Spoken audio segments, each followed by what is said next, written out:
আমি শুনেছি যে দিনে 3 বার হলেও নাকি মৃত্যুর কথা স্মরণ করতে হয়, কিন্তু প্রশ্ন রইল আপনার কাছে যে আপনি দিনে কয়বার মৃত্যুর কথা স্মরণ করতেছেন?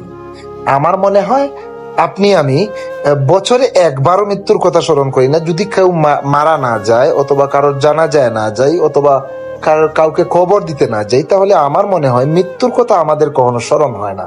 এ পৃথিবীতে কাকে ঠকাবো, কার টাকা আত্মসাৎ করব, কততলা বাড়ি করব, কি কি ধরনের কি ব্র্যান্ডের গাড়ি থাকবে, পকেট ভর্তি কতটা টাকা থাকলে আমি সুখী, আমার সন্তানাদিদেরকে আমি কিভাবে মানুষ করব, আমার ঘরের ভিতরে টাইলস লাগাতে হবে, আমার দামি দামি পারফিউম ব্যবহার করতে হবে, হাতে ঘড়ি থাকতে হবে, আমার ব্র্যান্ডের গঞ্জি থাকতে হবে, ব্র্যান্ডের প্যান্ট থাকতে হবে, এটা নিয়ে আমরা চিন্তা করি।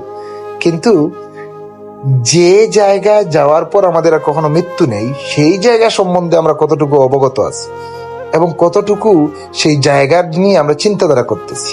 প্রশ্ন রইল আপনার কাছে, যদি আপনি সত্যি চিন্তা করে থাকেন তাহলে উত্তরটা দিয়ে যাবেন।